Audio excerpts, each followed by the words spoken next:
Good evening, everybody, and thank you all for coming. Like Lindsay said, my name is Hannah Harrison, and I'm a member of UNK Mortar Board, its last lecture committee. So the last lecture is an event that invites an honoree to give a talk as if it is their last lecture. Tonight, we have the honor of introducing a very special speaker. If you ask us, you would be hard-pressed to find an individual with a more impressive background, particularly in terms of the footprint they leave on a university and the students there. This speaker has led the university for 22 years, which is the longest service of any chancellor in the history of the University of Nebraska system, after having a distinguished career in the Nebraska legislature as a Nebraska state senator. Mortar Board consists of students from various majors, but our experiences as Lopers have remained the same, mainly due to our campus involvement. From the UNMC Rural Health Education Center to the University Village to Discovery Hall, from the New Greek Housing to Bruner Hall to Calvin T. Library, just to name a few. The campus we've called home as UNK students has been significantly shaped by our speaker this evening. Every day we feel the tremendous impact that this person has had on our college experience. On behalf of UNK Mortar Board, I am honored to introduce the 2024 last lecture speaker, Chancellor Doug Kristensen. Hannah, thanks. That's very kind. Thank you.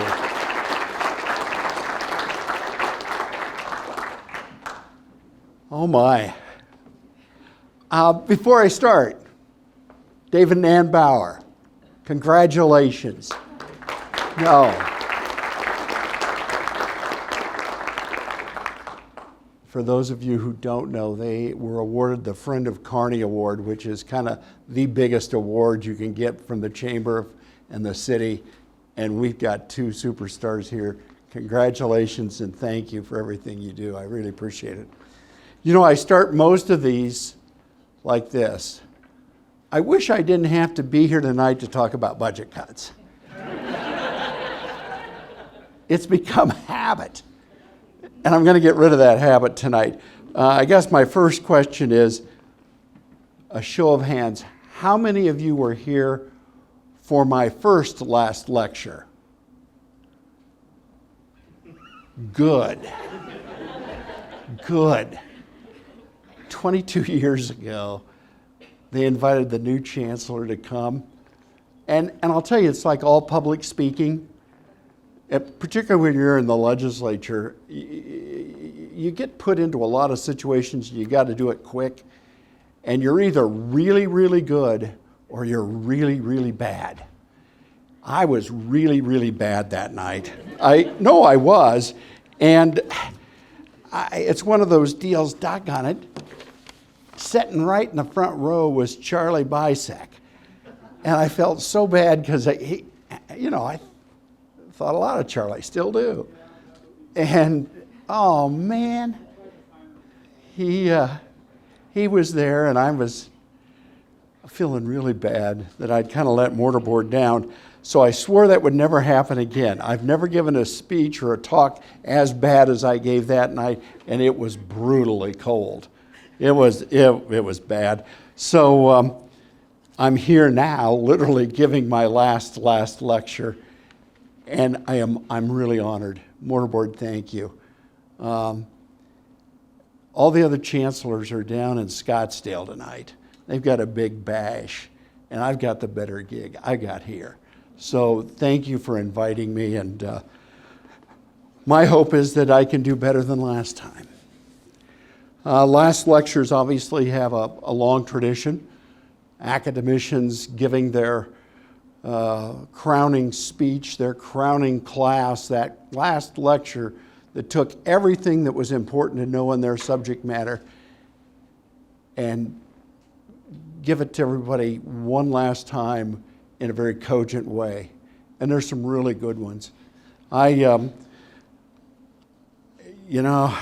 listened to Randy Pouch's, and his last lecture was the one that was so impressive because he was dying. He's probably the one that had really brought last lectures into the modern world in terms of people want to listen to him. Here was a guy that literally, between the time he was invited and the time he delivered the speech, was dying. And he really, I think, it was so captivating because it was so profound about what was happening to him. And it was inspiring to see that. That's probably not what I'm going to do tonight, particularly the dying part. I don't want to do that. My goal's a little bit different. I want to talk to you about my journey. And hopefully, if you're one of the older ones in the crowd, you'll go, yeah, that's right. I hadn't thought about that. Because that's what happened to me preparing this lecture. I got a chance to do a little self-reflection and think about why did I get here? Why was I here? And why did I get the opportunities to do what I do and to be very fulfilled by it? Students, for you, this isn't a self-help lecture.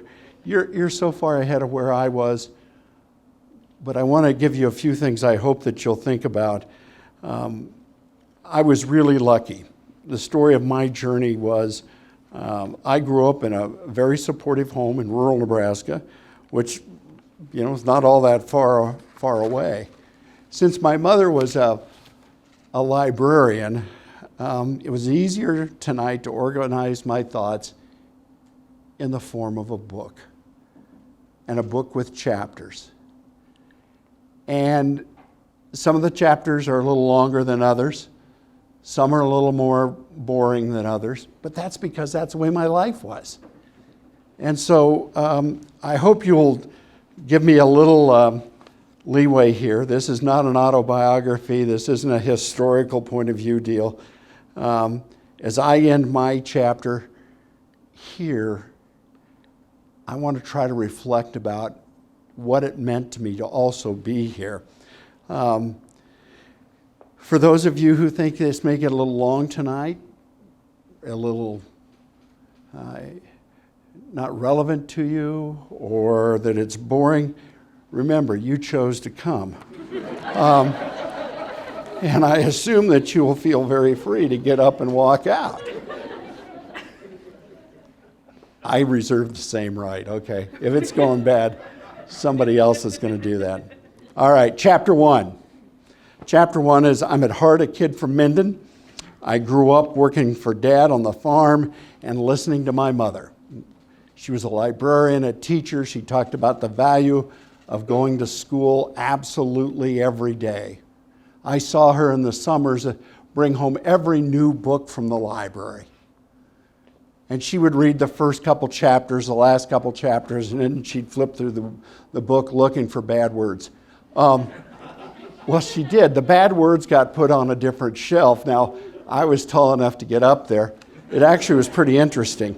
But I don't have any recollection of really meaningful things or eventful things that happened when I was a child. I remember the birthdays, but when you have a January 4th birthday, they are just not very memorable. You got your present during Christmas, you don't get a card, nobody wants to go out to eat, nobody wants to spend any more money, and they just want to stay home because it's cold. It's okay. It's a January 4th birthday. My dad was a workaholic farmer. Dad did not walk across the yard, Dad trotted. And he expected his sons to be ahead of him. And if we weren't, we heard about it. He decided to farm all on his own, got away from me. He grew up on a family farm as well. He got as far away as he could afford to get. That was 7 miles north of Minden, and his home was 7 miles south of Minden. So for 14 miles, that was a long way. Mom was a stay-at-home mother, largely because of the poor behavior of my brother, I think. Well, she just didn't want to inflict him on daycare or the neighbors. When she started school when I started kindergarten. And I think I remember very vividly my mother getting a significant piece of her life. And that was her master's degree from Kearney State College. She was studying through the summer She was trying to keep two boys from killing themselves at our age. And or when she would go out on our swings, we had to go in the house. I think that made her more nervous about what my brother was doing in the house. She drug us to summer school at A.O. Thomas. So we did summer school. So, you know, when I walk into A.O. Thomas, I don't have the same feelings that you all have. I had different feelings. You know why? It's because our house in A.O. Thomas in the middle of the summer had 0 air conditioning. It was so much hotter inside than it was outside. We learned to live outside a lot. But my mom always had time to read to us every night. Absolutely every night she would read to us. And some mornings. And she had more patience probably in the morning for my brother to read and do those things. But I think one of the benefits at night was it did put my brother Dwayne to sleep. And that was positive in her view. And there was always a time where she would take us to the library. Once a week, we went to the library in Minden. It was great. It was air conditioned. And we could sit there all afternoon. She was studying in one table, trying to get as far away from us as she could, and she let us read books. We could read anything we wanted to. She didn't care about the topics. She didn't say, you know, you got to do harder, you got to do easier. And that was really significant in my life. So for the first time, I felt those first pains of competitiveness, because you got, for every book you read, you got a sticker put on the sheet. It was a tree, and these were leaves. And at the end of the summer, then they would post the winners. And I wasn't going to finish second to anybody. Now, what I did find out, I ran out of sports books pretty quickly. And so I started to broaden my horizons of what I would read and other topics. My brother figured out that shorter books got the same number of stickers as longer books. So I also learned that there's a little strategy to competition as well. There is a pattern to this reference to my brother Dwayne. Why do I retreat back that far? Well, that was all in preparation for where I think my life made its first big turn. In the 6th grade, we had a reading unit. It was pretty new at that time. And what happened is my 6th grade teacher, Miss Santon, gave us a front and back of a card to read. It was timed, and then we had to put that away, and there was a comprehension exam over what you'd read. And they analyzed that, and then they began to put you at different levels. And so the goal was to progress to the end, and if you could get to the purple level at the end of the year, you were the winner. Well, just like all those stupid stickers, I thought, I'm not losing this deal.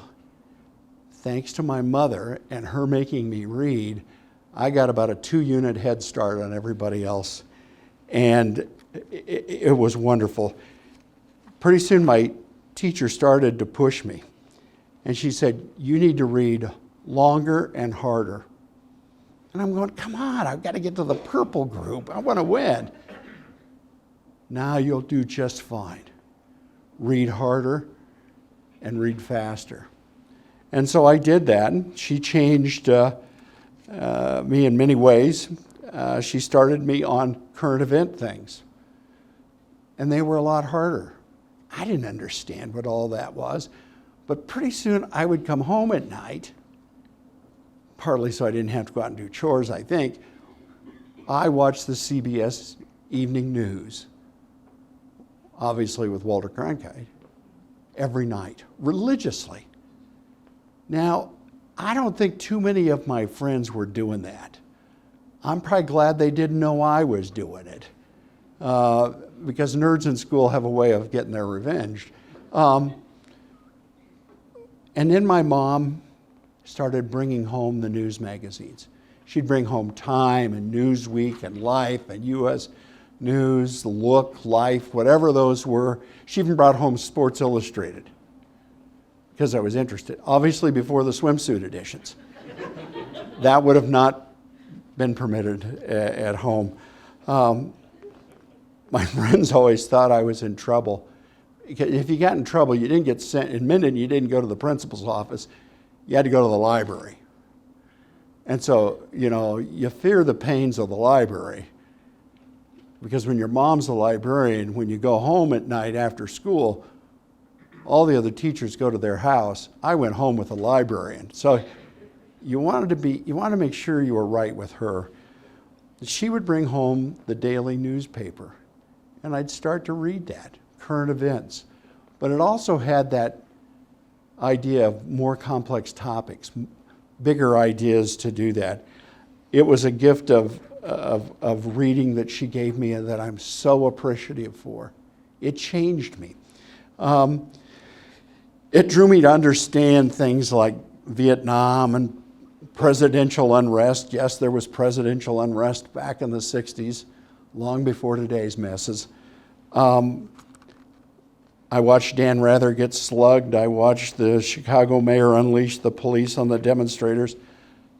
I watched the reports of killing college students at Kent State. I got to watch the first Super Bowl. I got to see the Mets win the World Series in '69. I saw the man land on the moon on TV. These are huge deals because we'd never seen these before. This was live in our living room, and we got a chance to watch that. I just think it's a deal that by the time I graduated from high school, I wanted to get out and see the world. The world was so interesting and it was so broad. There were so many topics to do that. I hated going with my parents. When in the early 70s, they were still doing neighborhood visits where you'd call up the neighbors down the road and say, "Can we come down for visiting tonight?" And they'd drag us kids with. Well, I don't want to go. And what I really didn't like was what they talked about. I'd have been great if they'd talked about anything, but they talked about what I called the local gossip. Small things, small ideas. They didn't begin to touch Nixon or Watergate, or they didn't touch any of the topics that were so fascinating. And I think my mom knew that, but she still made me go. I guess the lessons of chapter 1 is you got to teach your children to read. You can give them no greater gift. And whether you're old like me or young like you, we got to make sure that our youngest kids learn to read. And early childhood education just isn't a phrase. It's a necessity. And if we're going to get people to go to college, if we're going to get them to do anything in life, they've got to be able to read. You know, we all start off the same. None of us know one word when we're born. We don't know a thing. How do we learn to speak? By people talking to us, reading to us, one-on-one reading to us. It is so important. Your language skills will follow. Math will follow. Whatever you want to learn will follow. But the ability to read and to do that, we just got to do that to help out our communities. I think the second point is you got to have a keen eye of happening what's in the world around you. That's what I learned through high school. And the big picture requires you, don't look at your neighborhood. Do not look out your door and try to figure out what's going on. There's a bigger world out there to go look at. So when it comes to big pictures, I'll talk more about that in other chapters of my life. Chapter number 2 is, man, the good times. Yeah, you got it, college. Now, college in my home was a when, not an if discussion, except for Brother Dwayne, and it was kind of a shock. He went. We did. He wasn't going to go. He's going to stay home and farm with Mom. You know what happened? All of his buddies were driving by our house. We lived on Highway 10 north of Minden. Everybody drove by. They were honking and waving at Dwayne. They were headed up here for class. He could take that about a week. He said to Dad, now Dad was kind of laid back too, but he did run everywhere. Dwayne said, well, I think I'm going to go to college this afternoon. Dad goes, oh, okay. Mom comes home. Now realize she'd spent years getting me ready to go to college. I mean, she had my stuff bought, wrapped, prepared to go, everything. We practiced. Brother Dwayne went in and took all the sheets off his bed, threw his clothes in the middle, tied a knot over his shoulder, out the door, and went to Kearney State College. They're having dinner. Mom's got that plate right there. Where's Dwayne? Dad keeps eating. He goes, I think he went to college.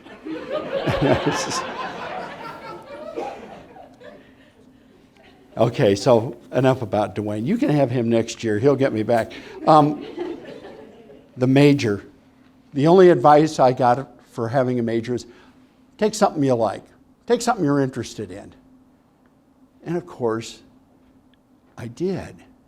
I absolutely OD'd on political science. I couldn't get enough of it. I loved it. And particularly public administration.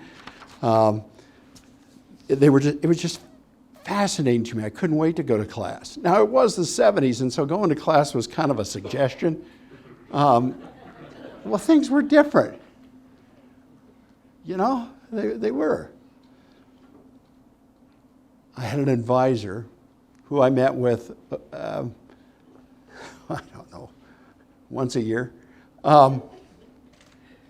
Advisor said, why don't you need to break this up. You're going to take every political science class we have. He goes, why don't you take an economics class? And I go, oh, I don't want to do that. It sounds boring. And he said, no, you got to go. I'm signing you up. I fell in love with economics. It was great. I went and got a double major.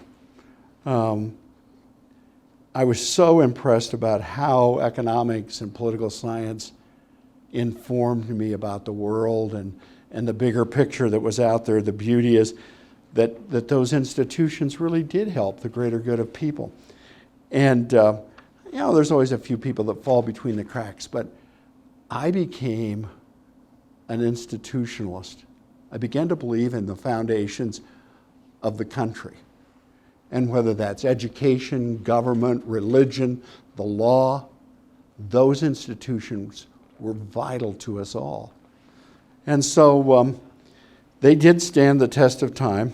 I spent hours in the hallways of my fraternity. I was not being tutored. We talked about life, politics, religion, girls, you name it. We talked about it, and we did it for hours. I probably learned more in that hallway than I did in any single class I ever took.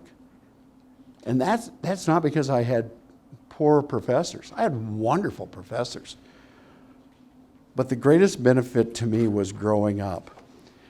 I had a roommate, and my roommate was from Omaha. Clark's over here and Doug's over here. I mean, he was into fine restaurants, classical music, not rock and roll. His view of me was that quantity was the greatest quality of food. And so he took it upon himself to make sure he tried to guide me in what to do in my next 4 years. And he said, I actually think we'll have 6 years to work with you, so I'm going to go slow. Clark was in dental school. He got admitted as a junior, and he was dying. He was in way over his head. And he's studying, and of course, Doug is enjoying college. He was very wise. He got me involved in all sorts of organizations. I spent more nights at the student union doing things, going to meetings, than I ever did in the library. Now, there are days I really regret that, but I was learning something else. And that was the engagement of my colleagues and friends. I I was helped a great deal by the chief staff person of the Greek community, Jane Anderson. She was a gifted administrator. She was so good for so many of us. She would take us under her wing, and she would push us very hard to think about the goals in our life, not just about what Saturday night at the Brass Rail was going to be like. My mother loved it. She felt a lot better that somebody was watching. But you know, Jane was one of those people who you understood what she said to you. You may have not accepted it at the time, but a few years later you're going, wow, she was exactly right.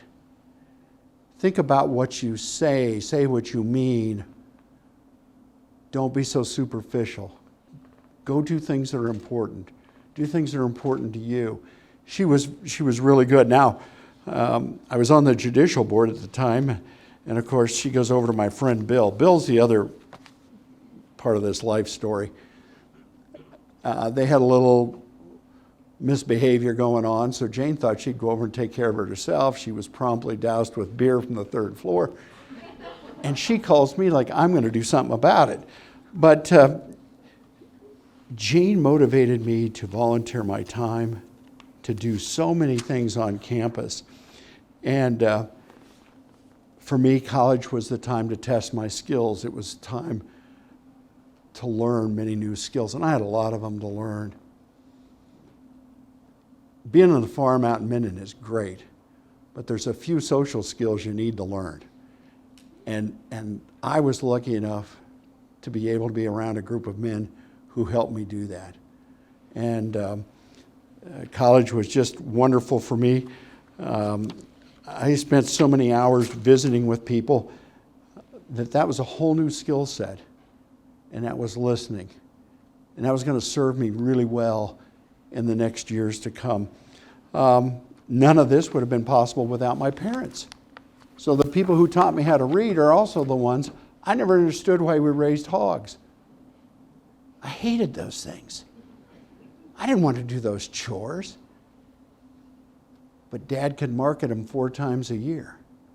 And he generated enough cash to be able to pay for Dwayne and I to go to college. It was about 10 years later that I realized how important that really was. The gift of giving me the opportunities to do that. Now, I'm sure they wouldn't have been so supportive of some of my non-academic activity, but what they didn't know didn't hurt them. Lessons 2 of chapter 2, higher ed's crucial to understanding the world and the people who are in it. You're going to meet a lot of different people, and you're going to learn a lot of things from them. You're going to disagree with them. You're going to go do things you never dreamed you would do. I never dreamed that I was going to like Shakespeare. I wouldn't have, but I had a girlfriend who said, let's take Shakespeare together. Of course. She wised up about the second week of the semester, dumped me quickly. I'm stuck with Shakespeare. After a week of despondent behavior, I started to listen, and that faculty member was so good, they hooked me on. I took Shakespeare again and again and again. Almost got another major because I liked it so well.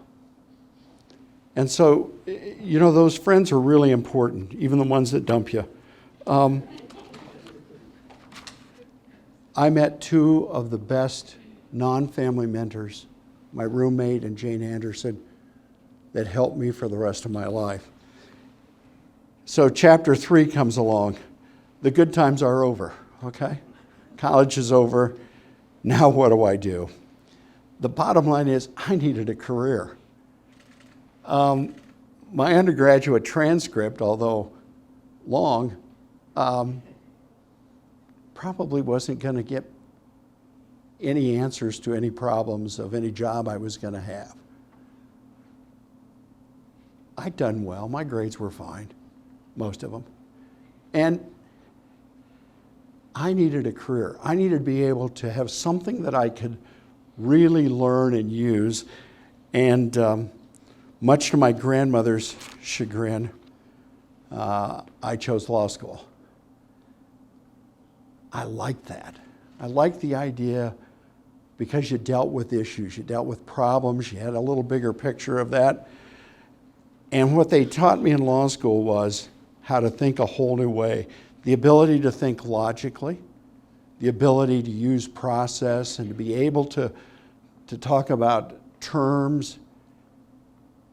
And it was just an incredible education. I commend it to any of you. But obviously my best friend Bill and I, we made the top half of the class possible with our behaviors. But we had a different view of the law. What we did when we went out and worked, I clerked for the Nebraska legislature when I came back. I spent 2 years at Drake and I went back to Lincoln as an undergrad, or as a graduate, and went into law school as a visiting student. It was $100 a credit hour cheaper, and I got a football ticket. How do you pass? And they were winning at that time. We found out, Bill and I, there's a huge difference between teaching of the law and the practice of law. And we quickly were divided into two groups.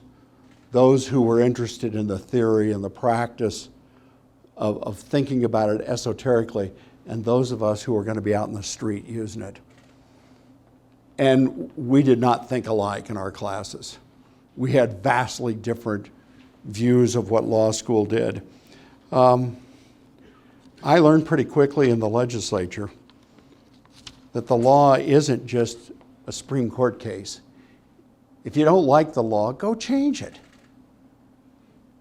You know, don't go through and try to convince the Supreme Court to change the law. Go to the legislature. I got a chance to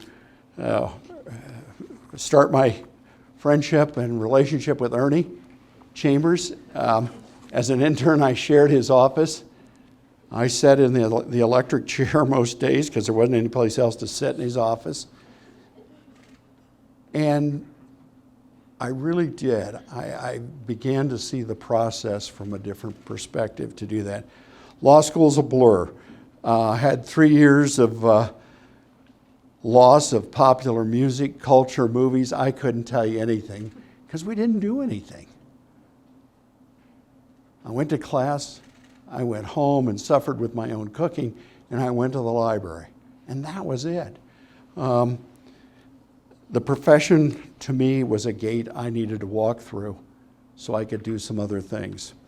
So the lessons for me in chapter 3 of my life was that professional school, or really any graduate education, is so important to get a grounded, fundamental, practical education and apply it and use it. Law school obviously produced fewer friends for me, but they may have been tighter friends. And they're ones I lean on today. We are still friends on many of those. Chapter 4, the first jobs. This is where life got really boring. Clearly not the jobs I wanted to do for the rest of my life, but they were the first jobs. I could make a car payment. I could have an apartment that was my own. I had to eat my own cooking. Actually, I got pretty good towards the end. But it was mine. It was me. And so I had a chance to do that. I now know what I didn't want to do the rest of my life with some of those first legal jobs that I did. But I met some great people. I had wonderful clients, community members, professional partners. Each of them gave me a little more understanding of how a community worked from a very practical, real point of view. This chapter is really important to me because I learned the practical side of people, and I got elected as county attorney for the first time. So I represented elected county board members. I represented the school board. I had, farmers, widows, criminals. Both of my clients never had enough money to pay me, and they were always guilty. But I'm telling you, I learned a lot from them. I think more precisely, I learned the immense conflict that there is between competing interests. And I also learned what motivated people. And I had to learn quickly how to size people up and are you lying to me? Are you shading the truth? Or are you as sincere as you can be? And you got to do that quickly. And that was a skill I'd never had to do in my life. And it's one that came fairly easily to me once I started to learn it. I think I learned quickly to do all that. The lessons of chapter 4 were really quite simple. You got to start somewhere. You got to make some money to pay the bills. But that's not enough for a career, just paying the bills. If you're just going to get by, you're wasting your education and you're wasting your time. If you're going to do it long term, surviving is just not enough. So chapter 5 is now this is where it gets fun for me. I call it lead or get out of the way. A major point in my life was deciding to run for the legislature at a fairly young age. I was lucky I got elected. My college friends were really helpful. We had run elections in college and they did the same concepts here. I had two couples from Minden who were just rock solid, and it's where I met somebody else who was very, very important to me. That was my wife, Terry. We weren't married. I don't think I would have got to run if we were married. So timing is everything. That's the reason I'm not running ever again. I like being married. I knocked on every door. I got to know the legislative district really well. I represented the southern third of the city of Kearney. So Kearney State College wasn't in the district, but I gained a huge appreciation about how important it really was. It was so important to the community and to the people who were here. And, I just couldn't believe that we had that much quality and that kind of institution. It was so close to home. I realized I grew up in Minden, 22 miles away. And what I've since learned in life is that if UNK, the way it is today, was the way it was when I was going to college, I'd have been here in a minute. But I wasn't real crazy about farming on the weekends for Dad. You know, that wasn't my idea. And I needed to do something else. I was very, very fortunate that I had people who convinced me to take a chance and run for the legislature. I honestly thought I was going to do it when I retired, when it made some sense in my career and my life to do it. I don't regret a minute of taking that chance. I didn't realize how big a chance that was until after it happened. It opened doors that I still walk through today. And that's been quite a while ago. That was 1988 that I ran. My best friend Bill, you've heard me besmirch him a few other times here tonight, but he was a very successful lobbyist. And so he thought, here's his chance. His good buddy Doug is coming down to the legislature. He pulled me aside, and his advice was, do you see that woman sitting over there? That's Jeanette Bodie. Her senator just left, and she's going to get hired by somebody this afternoon.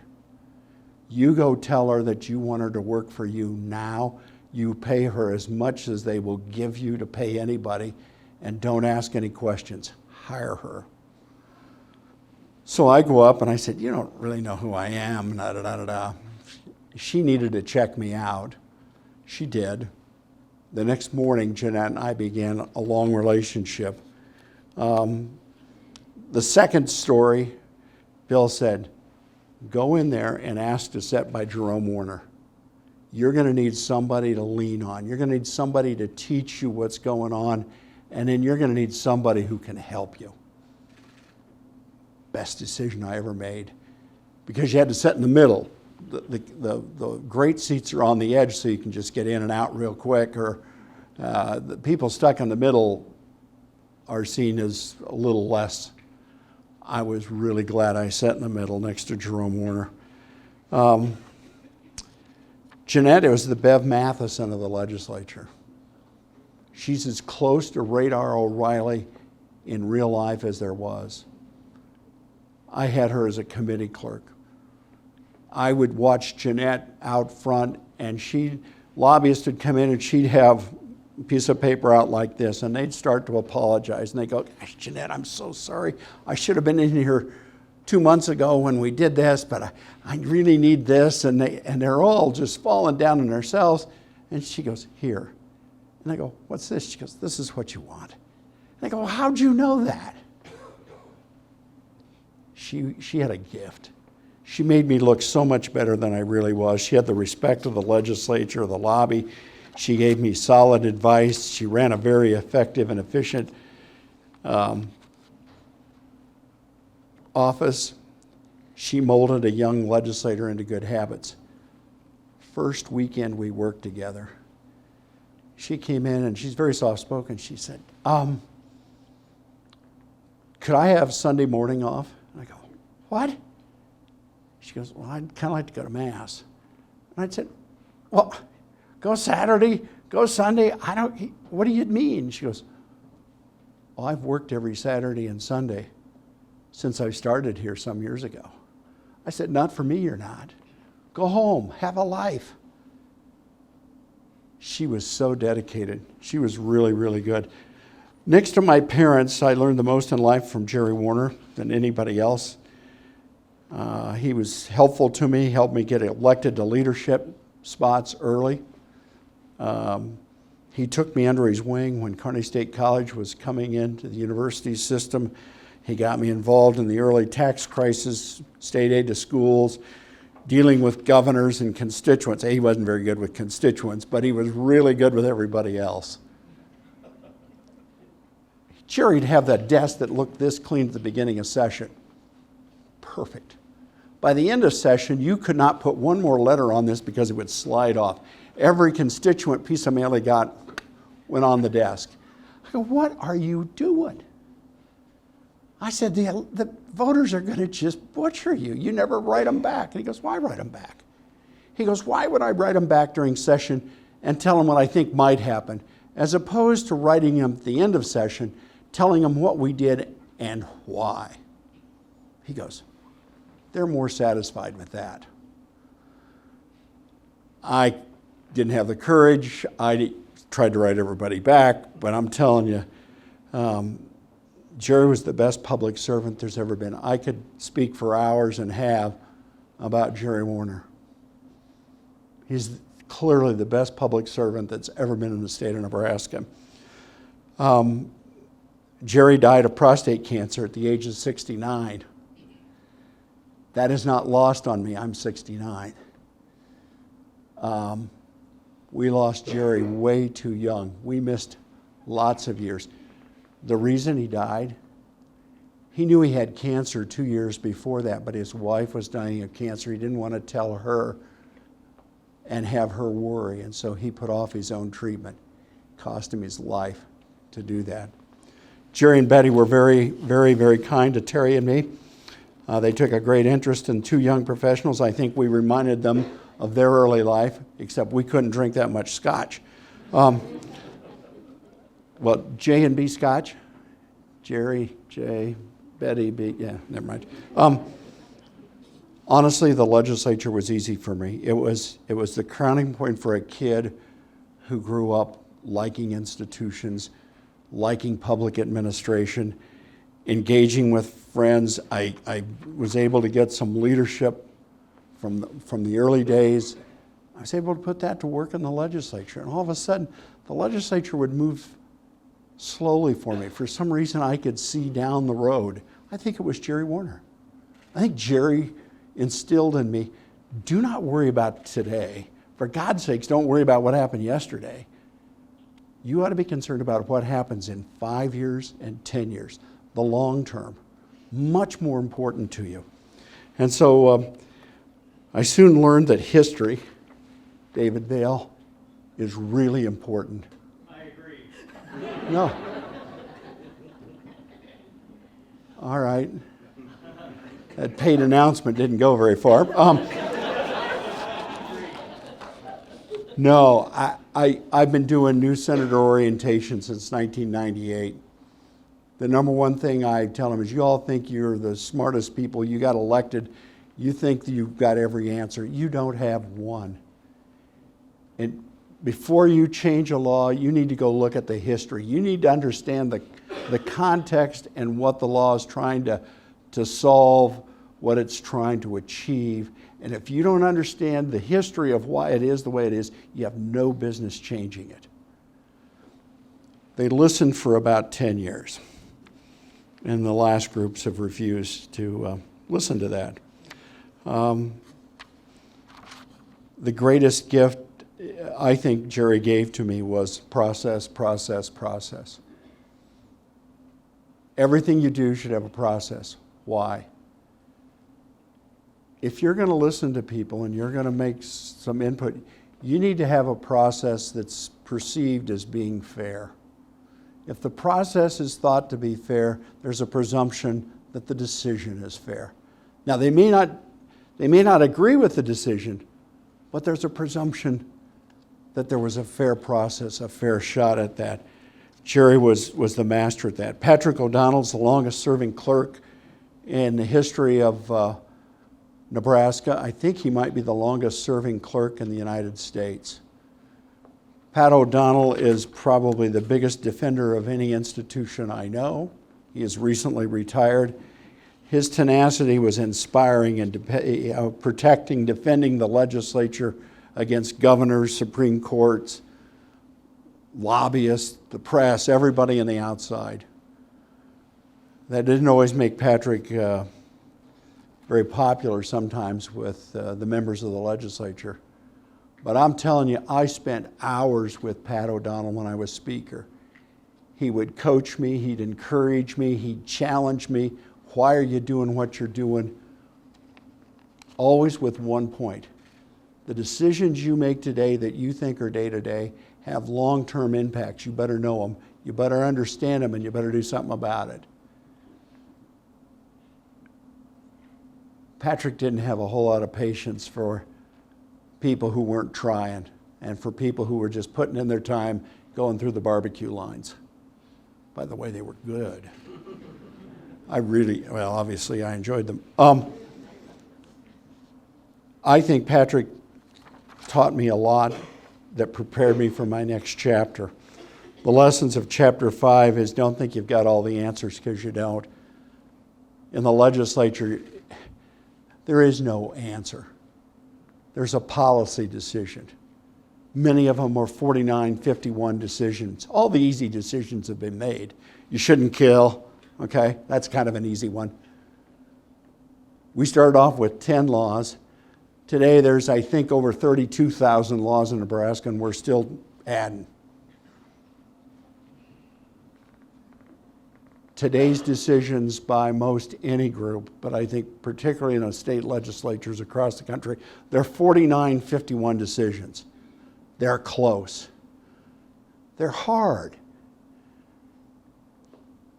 And you make the best decision, or you should, on the information you have.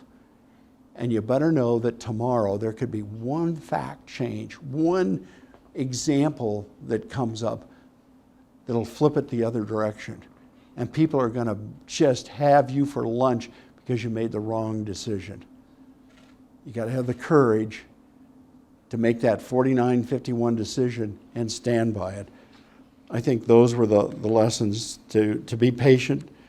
While everybody's losing their mind about yesterday, they're so worried about tomorrow, somebody's got to be the adult and say, what about 5 years? What about 10 years?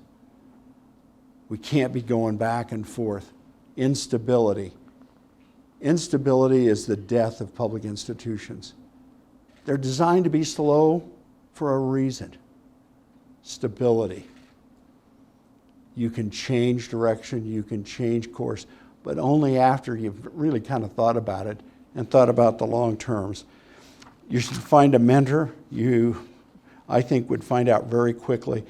There are a lot of people, and myself included, who at sometimes think you're a superstar in the legislature. You're not. There are no superstars. Jerry was as close as there was. But nothing gets done without a number of people working in the same direction. Compromise, patience, tolerance, all of those things.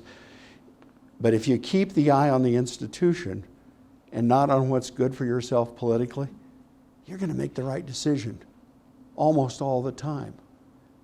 Unfortunately, in today's world, it isn't just Nebraska. We've got policymakers who seem to forget that there's other reasons for making those decisions. You'll find that people who disagree with you are not wrong. They're not the enemy. They have a different point of view. And maybe you ought to just listen to them for a while to inform your view. I'm not saying you got to change. I'm not saying you got to give in. The more you can listen, the more you can understand, the better decision that you're going to make. And I really think that was, for me, a great, great education. You know, to this day, fuel tax still makes sense to me. You got to have therapy if you think about fuel tax at night. But I'm telling you, there are things you learn that are really important, and you go, what am I ever going to use them for? You might think that about math once in a while. What am I going to do with math? It's the ability to think logically. It's the ability to solve a problem. And if you can do that, you can do almost anything. So for me, chapter 6 is really important. That's next. It's the real rewards of life. We have a small family. It's just my brother and I. By the way, he turned out. Believe it or not, he's smarter than his older brother, despite my misgivings about him. But we have a small family. I am so lucky. I was rewarded in meeting my wife, Terry. And our chapter together is private, so you don't get to hear any of that. But I want you to know that we're extremely proud of our 2 daughters. They are the joys of our life. I think in the order of priority, they're first and second. The cats come third and fourth. Gabby the dog is fifth, and I'm in the top 10. But Morgan and Paige both received incredible educations here. They could have gone anywhere else. In fact, we thought they would. Dad's a little too visible. They came here and made relationships with faculty members, with students, with staff. We couldn't give them a better education than they got here. They both went off and did other higher ed things, terminal degrees. And, they got their mother's intellectual abilities. Luckily, they didn't get their dad's golfing skills. But there's nothing more that you could ask for in life. That your kids are successful, they're healthy, and they're happy. And we hit home runs on both of them. Who knows what the future holds? But I'm telling you, today we are the luckiest people around. Terry is so successful in a very stressful profession. She's a district judge. I'm really proud of her. She has the ability to see clearly things the way they really are. She can tell you who's calling bullshit and who's not. And she's really good at it. She doesn't make any more friends because of that. She has been a rock, and everybody needs that. But more importantly, she's made homes a safe and supportive environment. For all of us, work gets crazy. Work gets stressful. You need some place that's safe and supportive to go. You can't have upheaval at home and upheaval at work and upheaval with your friends for very long. You've got to have a rock to lean on, and I'm lucky enough to have that. I'm very lucky she asked me to marry her, and she did. And I was smart enough to say yes. I think the lessons of chapter 6, although there's a lot to talk about, is find your rock. Find your rock and tackle life together. It's so much easier. Chapter 7 is the last chapter. I call it the most important work of my life. I have no idea how I got selected to be chancellor. I don't. I think given today's environment, if I would have been the speaker trying to become a chancellor at the university, I don't think they'd take my application. Times have changed. They've changed a lot. I happened to be at the right place at the right time. I had 2 charges. Well, 3. 2 I can talk about. My charge was to make the community like UNK again and to tackle the poor conditions of the buildings that were here across campus. Both required some long-term thinking and patience. We developed a goal to have a building renewal process. And by and large, we've got a couple left, but we got plans for those. That's going to be accomplished. Patience. It's taken 22 years to do that. Patience. But you got to have a plan. Renewal wasn't enough, though, for us. We had so much more potential. We've got such great people here that the potential to add additional things for students really is in the forefront. We've got deans who think about that all the time. And so we had to do some other things. I'm really proud of the people who work here. Just like in the legislature, it's not the chancellor. There are so many people that work and make these things happen and are really good at their job, whether they're in business and finance or in student affairs, you name it. They're really good at it. They make these things happen. Yeah, the chancellor may have some new ideas once in a while, but it's really the vice chancellors and the deans who make the ideas become reality. And for me, it's the same lessons as before. You find good people and you rely on them and you let them do their job. They make you look a lot better than you really are. And that's the way I feel about it. Now, luckily, Galen Hadley's not here this evening. I don't want to have to say nice things in front of him. Galen really helped me when I got started. Galen was able to help me negotiate the first ugly budget reductions, gave me some sound advice about campus while I was learning it. John Oseth was also there. I don't think John had too many friends on campus, and he really didn't go out looking to make any friends. Doggone it, John could have ruled the world if he had a personality. I kept telling him that. But you know what? He had an incredible skill. Trained at West Point. He actually taught there. His father taught there for years. His father was in the War College. John Oseth was the chief of staff for Rear Admiral Crowe when he was the Joint Chief Staff. So when you look at the Pentagon, all those big circles that come into the middle, well, I guess they're Pentagons. When you look at that, the very center one is the inner circle. That was his office. And he came here and he began to work here. Now, John admittedly didn't really care for students. But you know what? John really cared about the institution. I went out the very first day I was on the job, and John goes, "Where are you going?" I said, "I'm going to go out and see people on campus." And he goes, "No, no, we can't have you doing that." I said, "Why not?" He said, "Because you're going to go out there, and you're going to listen to the first people you run into, and you're going to say yes to everything.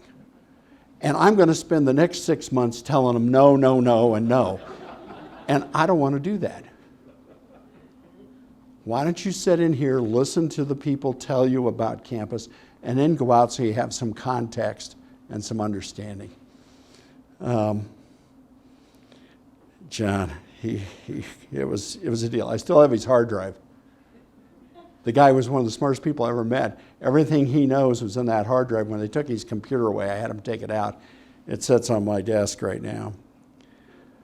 I never thought I'd have another great, trusted staff person. I thought Jeanette Bodie was the one that I was the luckiest to get. That's until I met Bev Matheson. What an incredible assistant. She's been with me. She makes me absolutely look better than I am. She knows the institution. She knows the people. She's pleasant, and yet she's firm.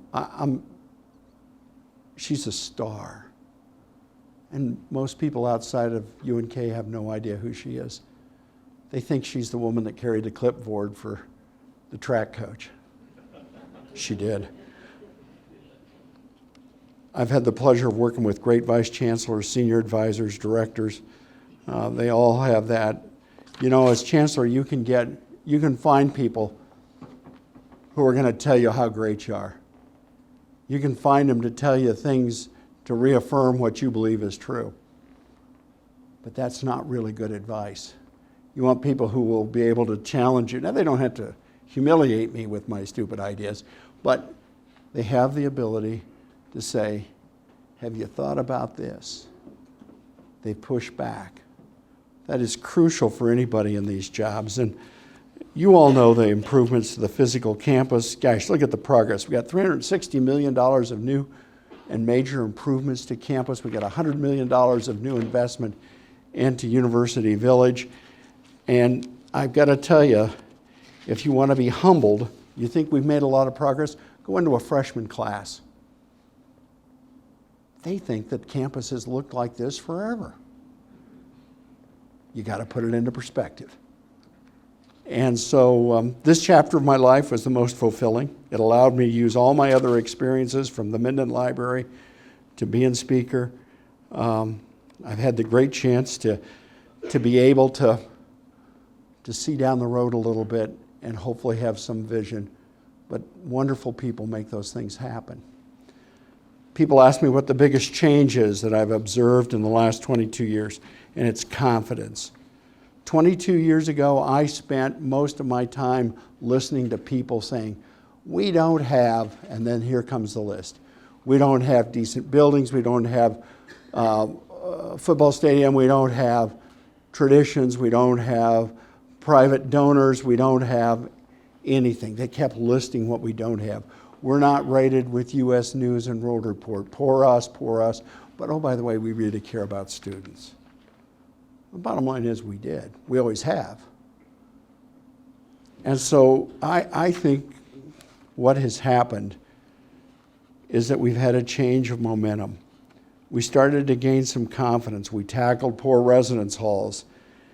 Programs began to market themselves and make changes and do wonderful things. Small donors became large donors because they started to see some change in campus.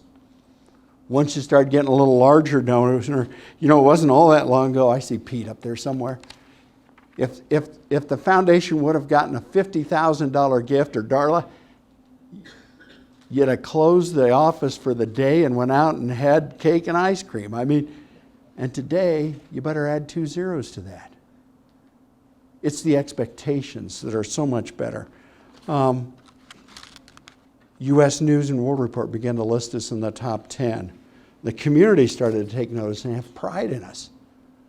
The community is really proud of UNK. That all leads to momentum. And yes, we don't have what UNL has, but we have something even better. We can't and we don't want to be UNL. Why? Because they can't be us. They can't do for students what we do every day, and we provide the highest quality and the best experience as an undergraduate that you can have. They can't do that. They can't do that at all. And so it's this confidence and momentum which led to our cooperation with UNMC. That's going to change Kearney. That's going to change UNK for absolute ever. And there's lots of people who make that work here. We have a world-class medical faculty who's going to come onto our campus. And when those buildings get completed and the programs start, we're going to have the largest rural health education facility in the country. in Kearney, Nebraska. And you know what? They're going to work with our faculty members. And they're going to take our undergraduates. What wonderful opportunities there are. And so, rural health is, you have to pick. I mean, we obviously have put a lot of interest and energy into it, and now we're going to have to turn our attention to other areas of campus. But what a wonderful opportunity for students. That's what's made it so fulfilling for me. The city of Kearney and UNK, I think we've matured into tremendous engines. Both. And we do it because of them, they do it because of us. We drive education and business in rural Nebraska. Our political clout has never been better. We actually have senators from Omaha who are going, why don't you go home? You keep getting all the money out in Kearney. You save some for us in Omaha. I never thought I'd hear that. It is kind of true, though. The lessons of Chapter 5 apply. Nothing gets done without a number of people working in the same direction. That is the secret to Kearney, and that is the secret to UNK. People who put aside their own differences and work for the common good and a common goal. There is no rock star. So my chapter in the book of UNK is going to be short. The big book of UNK, it's been here forever, right? Long before any of us. It's going to be here long after all of us. And so what we can do, my chapter is going to be but a few pages in that big book. But the measure to me isn't the number of pages or what's in those pages. I think you have to look at yourself. I absolutely am humbled by the opportunities I've had. And I wouldn't have had those opportunities but for my mother taking me to the library to learn to read. I wouldn't have had those opportunities if I hadn't been a nerd in school and reading Time magazine. I wouldn't have had those opportunities if I'd not gotten involved in college and leadership. It wouldn't have happened if I didn't have those first jobs and know what I didn't want to do. It wouldn't have happened if I hadn't have run for the legislature and taken that chance and gotten elected to be speaker. By the way, I was down, I think it was 11 to 1. They were counting votes, and wife Terry's over here, and she's melting down. My mother's just certain that she's not going to survive another day. Well, they counted the wrong part of the room. They did by secret vote, and they're just pulling out. I win by 1. It all turns out. I do not know what's in the next chapter of my book. I'm going to find out. I'm pretty excited about finding out, to tell you the truth. The chapter I want to go back and read again and again and again is the one about here. It's the people who work here. It's the students who I've met over the years. It's the community that supports the institution like no other. And I know that when I look back, I think my thought process is going to be not what got accomplished, but for me, for myself, am I satisfied that I had a small part to play in doing something for the campus? And I got to tell you, I feel really good about that. And so, change brings uncertainty, okay? Uncertainty brings anxiety. Things are going to change. They will change here. That doesn't mean it's bad. So don't have the anxiety. We're in really, really a good place here. The confidence has never been better in the campus. Rely on that. Rely on that confidence. The momentum will get us through. We'll be just fine.